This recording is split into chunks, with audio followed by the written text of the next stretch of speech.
Hey, family, welcome to the Hype Man channel. You came to be motivated, we came to take you there. So let's grow better, be better, do better.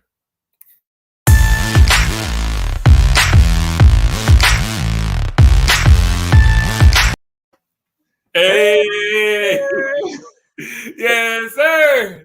How you guys doing? This is Bass iMANi. and I'm Coach Green James. Yes, sir. Hey, before we get started, just remember, go down there, subscribe, and also ring the bell. Thank you all for coming with us today. And today, Coach, talk to me. How you feeling? Man, I'm glad you asked. I'm feeling good. I'm feeling good. I'm enjoying life, because uh I got a lot on my plate as it relates to the new and next season that's happening in my life with me and Dr. Dula, my beautiful bride. So Yes, sir. yeah, I Yes, want to talk a little bit about that. But tell me a little bit about you, man. How's it going on man. with you? Everything's going great. I'm living my life in abundance, man. Today I had an amazing just realization.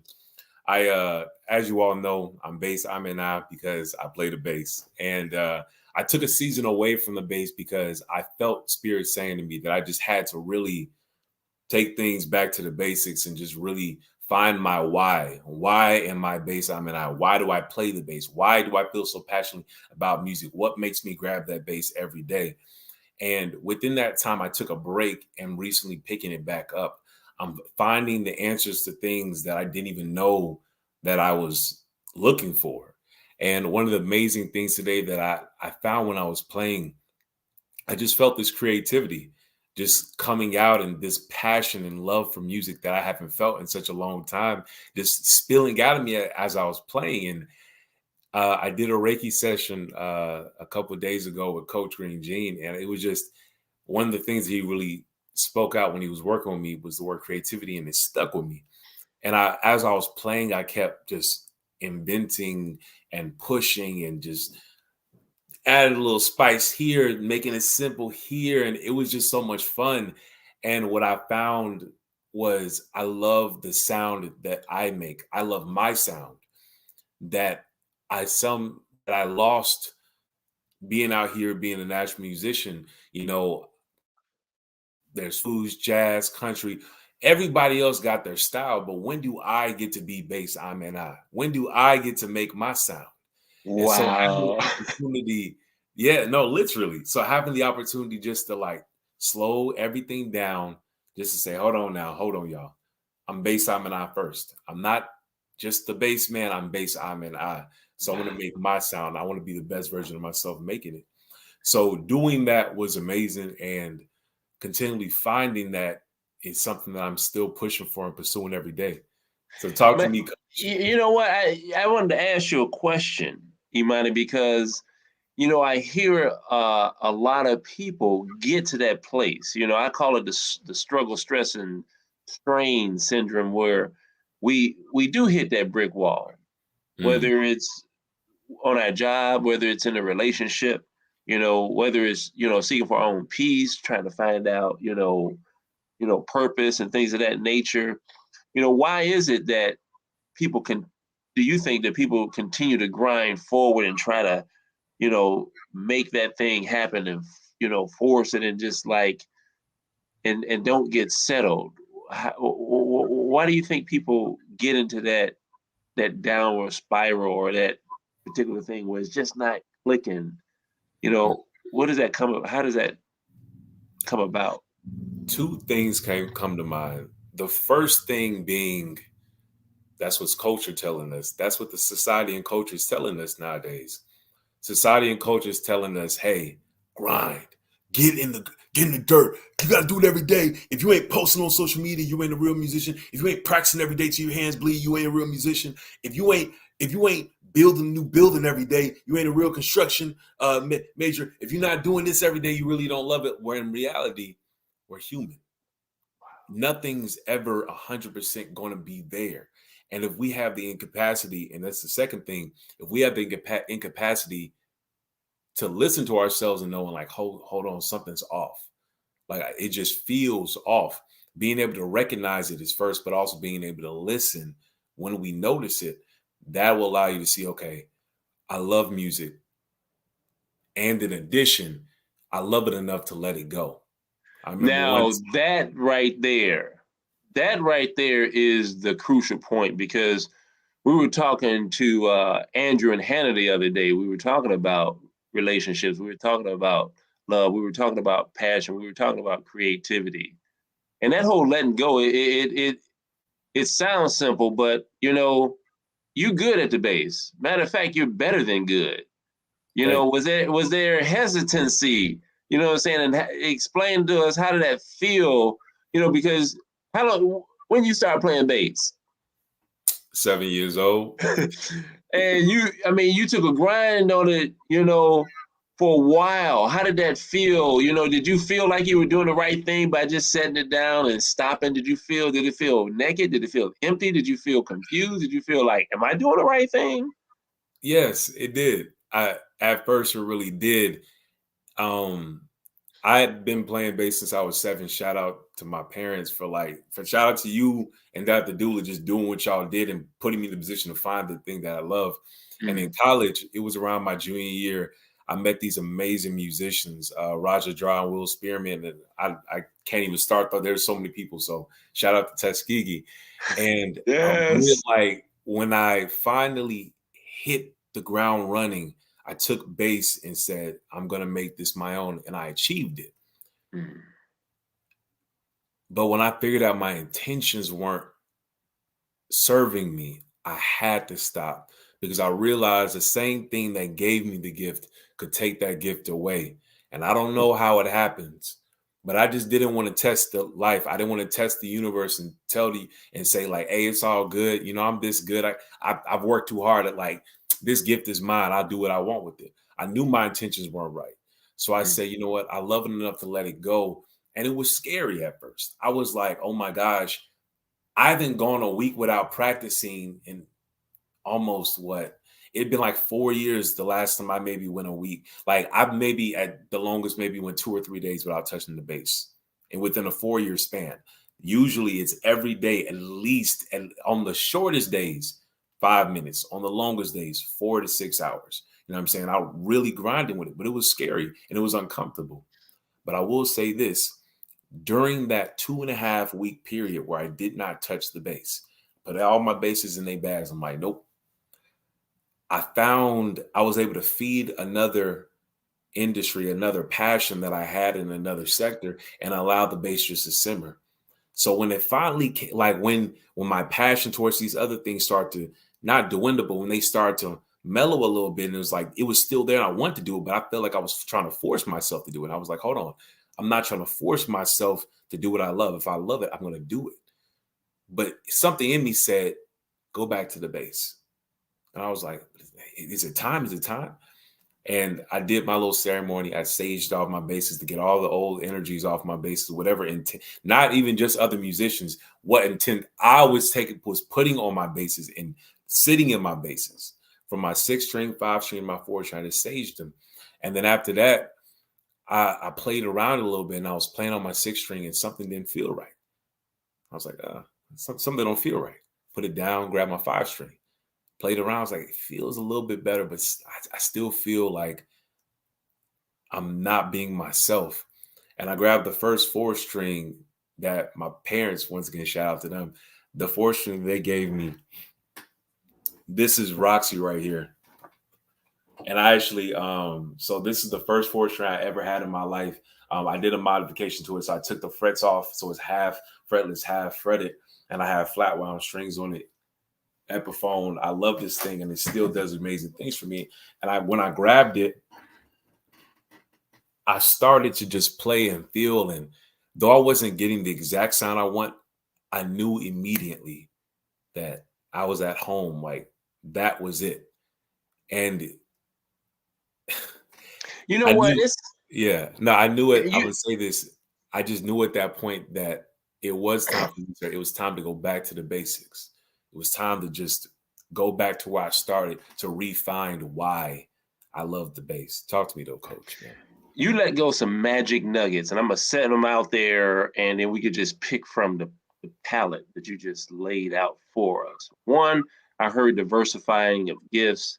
Two, I heard the African indigenous circle of life, and that third one, it'll come back to me as I begin to just pluck at these gold nuggets you talked about.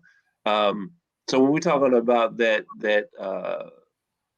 perspective or that uh, uh, principle of African or indigenous knowledge in that circle, we're talking about something that's being birthed into the universe, and then growing into a maturation or maturity to being an elder to that point where death comes into place. But from the African or indigenous perspective, death also means life or rebirth. When we say circle, it continues to go around, and as you speak, and you share, and we're talking about, taking a timeout or resetting or just, being being reinvented. You don't allow yourself to be fearful, but you're like a butterfly, a caterpillar being reborn into a newer, more exotic you, and that process goes on and on. That third point that I was going to pull out was you spoke about energy. We're energy beings. Yes. And the fact that you would take, the essence of sage, and that you would burn sage and allow that aromatherapy or the scent of sage to just clear your thoughts, clear the bass and the notes and the frequencies and vibrations around you, and to reset your whole aura, and awareness about who it is you are, what it is you're trying to do, to reset your why, to reset your passion and why you do what you do is an amazing thing. And again, that's another gold nugget that I appreciate you let go. And then diversify. We're talking about investments. If you have everything that you own in the housing market, when the housing market crash, what happens? You crash. But Yeah. if you have investments in the housing market, if you have investments into your own music, then into stocks, and then whether you're into art or some other thing, your investments are spread out so that if something does crash or something Yes. doesn't come through, you're not all in, because we are diversified energy beings full of divinity. Go Man, ahead. man, you hit it right there. I feel that the creator had me on this path of diversifying my passions, diversifying my skill sets. I'm not Mm, just a bass player. I'm not that's right. just a loctician. You feel me? I did this. I retwist my locks. I have a business. I did that. Shout out to Sweet Rose. Once again, Yes. shout out to Coach Green Jean who gave me the name for this. Hey, side note, pull the camera over this way. I want y'all to put down in the description what was some great advice that your parents told you that you actually took and actually end up making you some money? Hey, I'd when you like got to to make see you that in the money, just description. write down in the description some great advice your parents told you, and you still Yes. listen to you, and it came in handy later in life. For me, Yes. it was Sweet Rose. My dad gave me that. Bass iMANi, my mom gave me that, and I can't. There's an infinite list. But back to the show. Oh, and while you down there, subscribe, like the video, ring the bell, all the above. We love you guys. Thank you. But Yes. back to everything. What really what realized in myself, the bass being something that was instilled in me ever since I was a kid, but not just instilled, but that I flourished and loved. My parents were really, really good at finding those skills that we really love and said, okay, we could tell he loves this. Go ahead. And we're going to push you, but we want you to want this. And so there was the bass, there was the loctician. And then there's also another area that I'm very blessed to have it in my life, Magic the Gathering. I went to my first tournament this past Friday. How Wow, did like, that go? man, I ain't gonna lie. I got my tail whooped. All right. All right. but I will say in addition, I'm not ashamed I got my tail whooped. You feel me? Out of the Mm, 6 matches I did, I won 2. I lost 0-2 first game, first match, 0-2 the next match, and won 2-0. And I kept getting better each time. There you go. And I got to network with some amazing people, got to grow a lot, and as a player and an individual, and that was able to create a new challenge for myself within my deck building when I'm doing it. But Mm. I would have, if the creator didn't set me on this path of separating from the base, I would have never had the opportunity or a reason. I would have been so busy trying to, I got to practice every day. I got to practice every day. I would have never taken the time to say, hey, the creator put this activity in line with me. Let me take some time to nourish it. You feel me? Because everybody's so busy saying, well, you're a musician, so that's what you got to do to make money. I'm more than a musician. Oh, you a loctician, so that's what you got to do to make money. But I'm more than a loctician. Oh, well, now you do this Magic the Gathering. You got this content page. You got Twitch. You got all these things. You need to be doing that every hour, streaming 30 hours a day to make money. But I'm not just a streamer. Like I'm diversified. And that's why I love what you said, Coach, because diversification is how you save your investment portfolio, but also it's how you save your life if the pandemic happens and if you're just a musician, where are you going to get paid? If the internet stopped at your house for a week and you can't stream or post content, I can still go out. I can still go out. I got clients who hit me up. I can go do one of my gigs. You know what I'm saying? Go ahead and teach that thing. Go ahead and teach. I at no time does someone take me out of my flow state, because everything in my life is my flow state. Oh, say that one more time, please. That was hot. At no time in my life can anyone take me out of my flow state, because everything I do is in my flow state. Everything I do. And that's why I appreciate my parents for supporting me. I feel like even greater than the lessons that our parents teach us, the support they give us is what really is the most powerful thing. Because especially in these young, early 20 years, when you're figuring yourself out in college, after college, before college, the greatest advice they can give you is say, we hear you, keep going. We're proud of you. That is the greatest advice you can give them, because you show them actively in that moment that, oh, shoot, my parents believe in me. Like, it's possible that, like, it's not the standard advice to say, oh, you got to do X, Y, Z, A, B, C. No, it's that advice that's saying, it's the advice without giving advice. It's the saying, my parents support what I'm doing, so I must be doing the right thing. So I'm going to keep doing it. And what that parent is giving you is the ability to believe in yourself. You're learning how to believe in yourself. And once you got the confidence to believe in yourself, I believe you can. There's nothing that can stop you. Because some people want to say I'm cocky. I'm like, I'm sorry. I just have an amazing family that told me I can do anything I put my mind to. Come on now. Y'all can't stop me, man. Nobody. Look, when I was a kid, my dad used to write out practice. Like, I'm talking about, he would learn music theory, then test us on that music theory. I knew how to read music before I knew how to read English. Like, y'all can't tell me nothing when it comes to music. Look now. My Coach Green, Gene, like, I wish I still probably got the papers somewhere in my storage documents. Write out lesson for us. All right, practice these scales. Do this. You know what I'm saying? Coach was lining it up for me and all my brothers. You know what I'm saying? But that was because he believed in us, and he wanted us to believe in ourselves. Yeah, awesome, man. You know what? This is a good time for me to throw a plug in for the Coach Green's book. Talk to me, Coach. I'm working on a workshop and a book that's called A Builder's Guide to Making a Sustainable Impact. The Builder's Guide in Making a Sustainable Impact.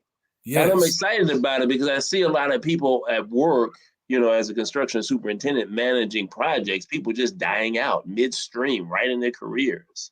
Whether it's musicians, whether it's, you know, relationships, or whether it's at the workplace, why at such young ages are we just dying out? Because we're not working in our strengths. We're losing the ability to make meaningful connections in our lives.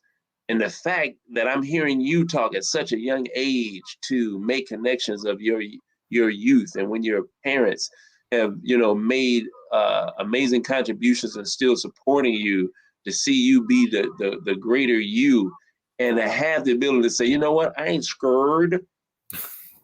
I'm gonna take a chill, and I'm gonna look at this, you know, Magic the Gatherer. Did I say it right? Magic the Gathering. Magic the Gathering, and flow with this particular portion and just still stay on the same level, staying, getting in your strength. Gallup research, they did research to find out that the people that worked in their strengths came to their places of work being much more fulfilled and interactive and lively and more productive than people who worked out of their strengths, Mm. because it was a tougher time for them. They were in that downward spiral of the struggle, stress, and strain. And I'm glad we're talking on this, because it is important that as energy beings that we vibrate at the frequencies we were proposed to vibrate at. And it takes work, it takes understanding of Yes. how to get into that flow state. And I think you let go some very, very, very helpful thoughts and ideas behind what it means to take a reset and get into your flow state. Thank you for that, Yes. Imani. No, thank you for asking, Coach, and thank you for receiving. I I really love that we are able to not just share this, but really express what we're going through in our daily lives. I really love that we're building this community that everyone in the audience can feel comfortable to say, "Hey, I had this victory in my day as well." And as the hype men that we are, we get to say, "We love your victory, and you know what? Keep going. We believe in you." And that's it for me, man. I love this opportunity, and I want y'all to go down in the comment section right now and tell me what was your victory for this week. Yes. We're halfway through the week. What's been your victory so far? What have you conquered this week? Even better than conquer, what have you accomplished that you're proud of, that nobody else has to be proud of? What are you proud of? Man. Wow. That's amazing. Can I tell you what I was proud of this week? Tell me, Coach. Come on. The beer, check it, boy, check Yes. it out, check it out. Hey, it's going. Look, boy, I got some depth to it, man. I'm starting. Yeah, Oh. don't be jealous. I'm still not, cutting it or trimming it as much, but trying to fill that little piece in, and Yeah. yeah, it's got a little flavor to it. Yeah. And I ain't gonna cap, man. You made me look forward to growing this dude. That salt and pepper growing is so fire. I love how it just naturally like it's just all right, salt, a little bit of pepper, salt. Just all that covered in, dude. I'm like, dude, do I need to get some dyes from my beard real quick? Okay, I had a okay, little, I had a little silver in there. No, but dude, I'm so proud of you, man. Everything's going good here as well. I yes, haven't. loving it. I kept saying I was going to trim it, but I was like, nah, I'm gonna just let it go. All I've been doing is just adding a little fade up here and then letting it come into the beard a little better. But I'm loving this journey. Um, Also, like since we're talking about the beard very quickly, you feel me? Like, uh, my tip for this week will be clippers. So Mm. what I use is the Andes T outliner. It's ANDIS T outliner, and that's what I use. The only thing I trim up is I hit that, I hit my lining, and then I leave all this alone. But major thing, I trim all down here and line up the beard. I would recommend it. Back in the day, I used to cut down here and have that little jawline thing, and now I let it all come in at the bottom. And what do I use? The Andes T outliner. And we missed last week, so I'm gonna double dose you. I'm gonna give you Oh another one. no, I'm gonna give y'all one more tip. no, man, One more man. good tip. After I get done shaving, I use the shaver. All both of these products will be in the description below. I use the shaver. I do not use alcohol on it. As you see, I have no skin pigment discoloration on my face or on my skin. Everything is evenly toned. It is because the shaver. What this cream does is you put it on your face and on your beard wherever you cut, and it stops from razor burns and ingrown hairs. And as Black melanated people, anyone who's had a beard, you know what it's like to have a razor burn. So I'm gonna Hey, put both those products. Imani, I use the shavier on my head, Oh, tell them about it. Tell them about it man, now. on the back. So you gave me that particular thing to put on my beard, but when I was cutting up under my skin, but when I was cutting my head, I was getting bumps in the back when I was cutting it real close. So I put the Savior back there. Oh man, the bumps then went down, and I just used that application every time I finish. I don't use Yeah. the witch hazel or the alcohol. I just use the Savior. So thank you. Hey, no problem. So I hope you guys love this episode. Before we go, once again, subscribe if you love what we did. Like the video and hit the ring so you know when we coming around. We post every Wednesday at 7 p.m. So you'll get a ring every time around then. Where you can find me at is at base underscore iMANi on Twitch, Instagram, Facebook, everywhere. You can also see my link tree right there. Coach, where can they find you at? Man, you can find me also on all the different social media platforms at Coach Green Gene. Also wanted to let you guys know that please look me and the wife up, Eugene and Andrea, at WeBuildTheLegacy.com. WeBuildTheLegacy.com, where we work with the relationships with individuals, assisting them with making connections back in the world, building legacy. That's right, building real legacy. So we thank you guys very much. Appreciate y'all. 100%. And before we go, Before we go, yeah, let's bring it back. we will be having a surprise for you all next week. So stay tuned. Wow. Peace. Peace.